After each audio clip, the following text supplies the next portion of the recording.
Helicopter की गड़गड़ाहट धीरे धीरे कम हो गई, जैसे एक गरजती हुई गर्जना दूर होती चली गई।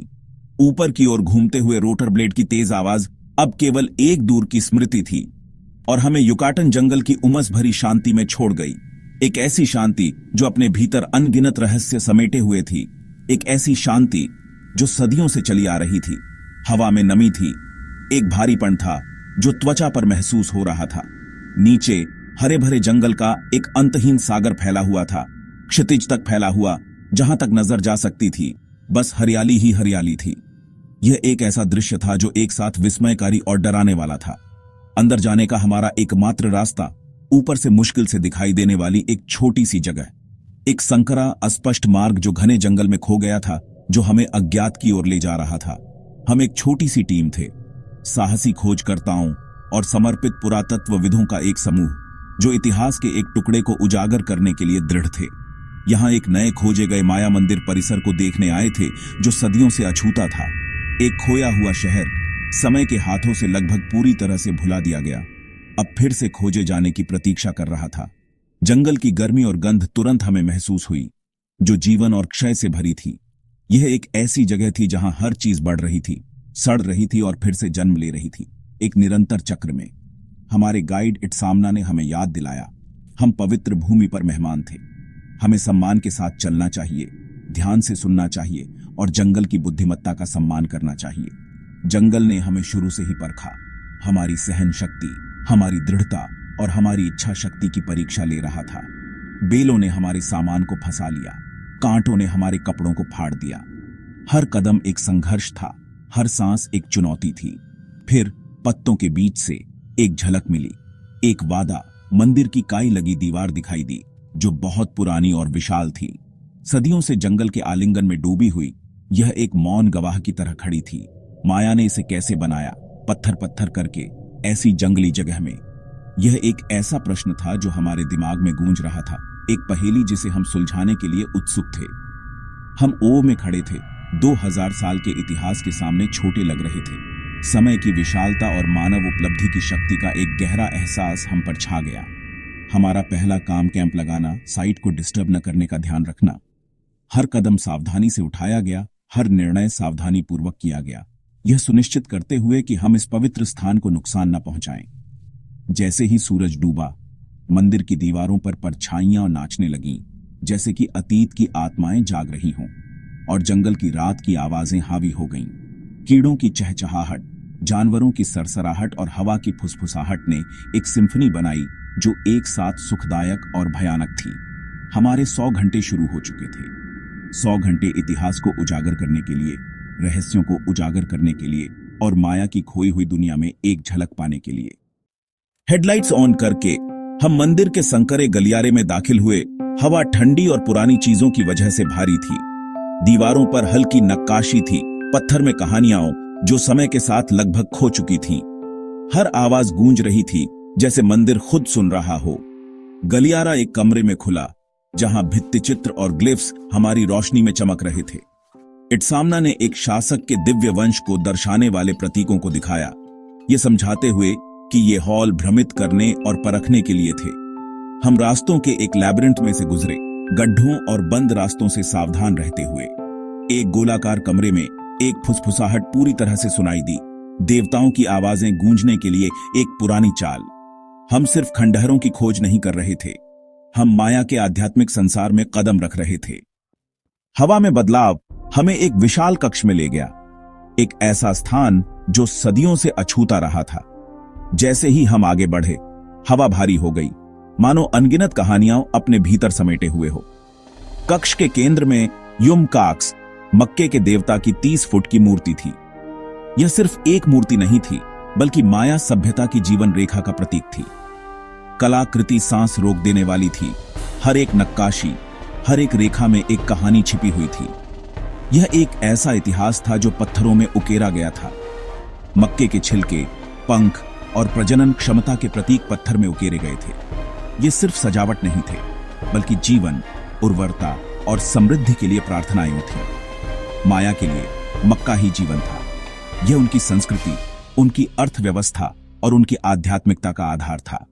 मक्का सिर्फ एक फसल नहीं थी, यह एक देवता था, यह मंदिर वह जगह थी जहां वे जीवित रहने के लिए प्रार्थना करते थे। यह वह स्थान था जहां वे अपनी कृतज्ञता व्यक्त करते थे और आने वाले मौसमों के लिए आशीर्वाद मांगते थे। इट्सामना ने युम काक्स की भूमिका और बारिश, सूखे और विश्वास के नाजुक संतुलन को समझाया। उन्होंने बताया कि कैसे युम काक्स की कृपा से ही मक्का पनपता था और समुदाय जीवित रहता था। मूर्ति सिर्फ कला नहीं थी, यह माया विश्वास का दिल थी। यह वह स्थान था जहां भौतिक और आध्यात्मिक दुनिया मिलती थी, जहां प्रार्थनाएं सुनी जाती थी और आशीर्वाद दिए जाते थे। हमने सब कुछ डॉक्यूमेंट किया, हर एक विवरण को ध्यान से रिकॉर्ड किया ताकि आने वाली पीढ़ियां इस अद्भुत खोज के बारे में जान सकें। सम्मान में पानी का एक छोटा सा चढ़ावा छोड़ा। यह एक साधारण इशारा था, लेकिन यह हमारी कृतज्ञता और सम्मान का प्रतीक था। सदियों की शांति के बाद इसे देखना एक सौभाग्य था। यह एक ऐसा अनुभव था जिसे हम कभी नहीं भूलेंगे। मूर्ति की नजर हमें छोड़ते हुए भी हमारा पीछा करती हुई लग रही थी, मानो वह हमें याद दिला रही हो कि हम एक महान सभ्यता के इतिहास का हिस्सा हैं, एक खोई हुई दुनिया की एक शांत संरक्षक। यह एक ऐसी दुनिया थी जो अब मौजूद नहीं है, लेकिन जिसकी विरासत आज भी हमारे साथ है। इस खोज से मंदिर का असली उद्देश्य सामने आया। यह सिर्फ एक पूजा स्थल नहीं था, बल्कि कृषि और आध्यात्मिक शक्ति का केंद्र। यह वह स्थान था जहां माया ने अपनी दुनिया को समझा और उसे आकार दिया। हम आगे बढ़े, जो हमने देखा था उससे विनम्र होकर। यह एक ऐसा अनुभव था जिसने हमें बदल दिया था, हमें इतिहास और संस्कृति के प्रति एक नया सम्मान दिया था। हम पिरामिड की भीतरी सुरंगों में रेंगते हुए अंदर गए, जो तंग, अंधेरी और दम घोंटने वाली थीं। ये रास्ते राइट्स ऑफ पैसेज थे, जो शरीर और आत्मा दोनों को परखने के लिए थे। इट्सामना ने हमें बताया कि पुजारी कभी अंधेरे में इनमें से रास्ता खोजते थे, अपनी योग्यता साबित करते थे। रास्ते में हमें मिट्टी की मूर्तियों, जेड और ऑब्सिडियन के साथ निचेस मिले, प्राचीन तीर्थयात्रियों के चढ़ावे। हर कलाकृति अतीत की एक फुसफुसाहट थी, अछूती छोड़ी गई थी। सुरंगें एक जीवित संग्रहालय थीं और हमने कुछ भी डिस्टर्ब न करने का ध्यान रखा। घंटों लगने के बाद हम एक छिपे हुए आंगन में निकले जो आसमान के लिए खुला था। अचानक दिन की रोशनी चौंधियाने वाली थी, अंधेरे से प्रकाश की एक प्रतीकात्मक यात्रा। माया का आर्किटेक्चरल जीनियस अनडिनाइएबल था। हमने मंदिर के गुप्त हृदय में अपनी जगह बना ली थी। यह अनुभव शारीरिक और आध्यात्मिक दोनों रूप से ट्रांसफॉर्मेटिव था। एक सुरक्षित एल्कोव में हमें एक अछूता बेरियल चेंबर मिला। इसके केंद्र में एक जेड फ्यूनररी मास्क, शांत और शक्तिशाली, एक पत्थर के सार्कोफागस के ऊपर रखा हुआ। जेड माया के लिए पवित्र था। जीवन, प्रजनन क्षमता और दिव्यता हरे रंग में एम्बॉडीड थे। यह मास्क राजा की आत्मा के आफ्टरलाइफ में यात्रा करने का एक साधन था। हमने मास्क और अन्य कलाकृतियों, मिट्टी के बर्तन, ब्लेड, गहने को बिना डिस्टर्ब किए डॉक्यूमेंट किया। हर वस्तु माया रॉयल्टी के विश्वासों और कलात्मकता को प्रकट करती थी। हमने चेंबर को सील कर दिया, राजा को उनकी इटर्नल रेस्ट में छोड़ दिया। हमारी भूमिका देखना और संरक्षित करना था, न कि दावा करना। रात में जंगल जीवंत हो उठा, एक अलग ही दुनिया में बदल गया। दिन के शांत होने के बाद जंगल की रात अपनी रहस्यमय सिम्फनी शुरू करती है।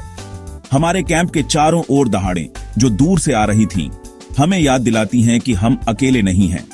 ये आवाजें, कभी डरावनी तो कभी उत्सुकता जगाने वाली, जंगल के असली मालिकों की उपस्थिति का संकेत देती हैं। चहचहाहट, रात के पक्षियों की मधुर आवाजें अंधेरे में एक सुखद धुन जोड़ती हैं। ये पक्षी जो दिन में शांत रहते हैं, रात में जागते हैं और अपनी मधुर आवाज से जंगल को भर देते हैं। और कीड़ों की भिन्न भिन्नाहट थी, एक सतत सर्वव्यापी शोर जो जंगल की रात का एक अभिन्न अंग है। झिंगुरों और अन्य निशाचर कीड़ों की आवाजें एक साथ मिलकर एक अजीबोगरीब संगीत बनाती हैं। हमने आग जलाए रखी, सुरक्षा और आराम दोनों के लिए। आग की लपटें अंधेरे को दूर रखती हैं और हमें जंगली जानवरों से बचाती हैं। इसके अलावा आग के चारों ओर बैठने से हमें गर्मी और सुकून मिलता है। बारी बारी से पहरा देते हुए हम यह सुनिश्चित करते हैं कि आग जलती रहे और कोई अवांछित मेहमान हमारे कैंप में न आ सके।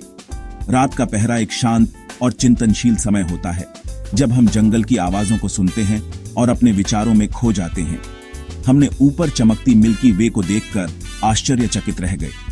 तारों से भरा आकाश इतना स्पष्ट और चमकीला था कि ऐसा लग रहा था जैसे हम ब्रह्मांड के केंद्र में हैं। चांदनी में खंडहरों की खोज करते हुए हमने अतीत के रहस्यों को उजागर करने की कोशिश की।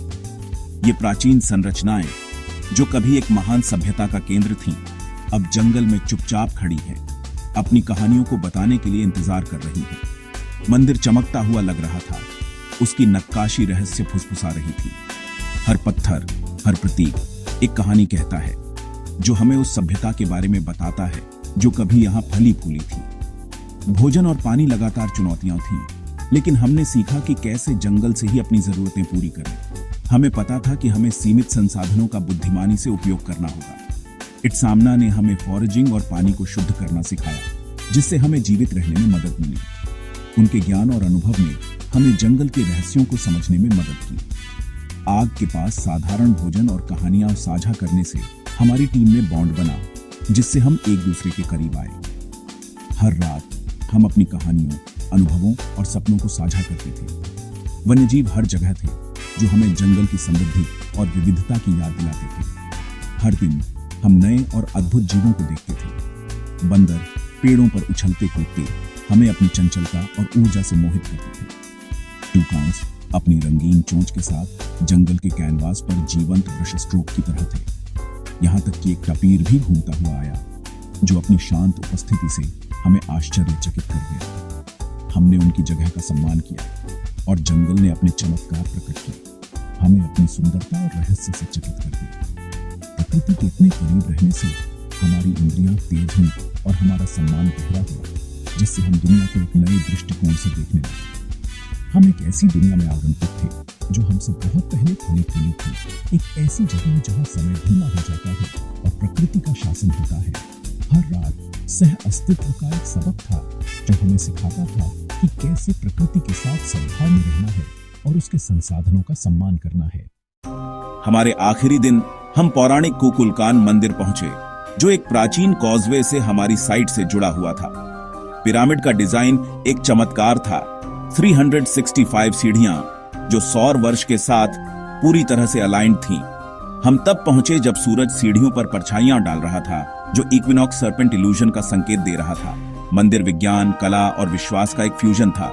इसकी अकूस्टिक्स लेजेंडरी थी, एक ताली क्वेत्साल की चहचहाहट के रूप में वापस गूंजती थी, जिसे माया वास्तुकारों ने इंजीनियर किया था। हमने हवाई दृश्य के लिए एक ड्रोन लॉन्च किया, जिससे शहर का भव्य डिजाइन और पवित्र अलाइनमेंट सामने आए। कॉजवे ने एक विशाल सेरेमोनियल नेटवर्क की पुष्टि की। ऊपर से मंदिर एक सोफिस्टिकेटेड अर्बन लैंडस्केप का दिल था। वहां खड़े होकर हमने सदियों की भक्ति और इंजीन्यूइटी का भार महसूस किया। माया की विरासत हर पत्थर में जीवित थी। हमारी यात्रा सिर्फ खंडहरों के बारे में नहीं थी, यह जीवित संस्कृति के बारे में थी। इट्सामना ने हमें एक पारंपरिक समारोह में नेतृत्व किया। देवताओं और पूर्वजों को धूप और प्रार्थनाएं अर्पित की।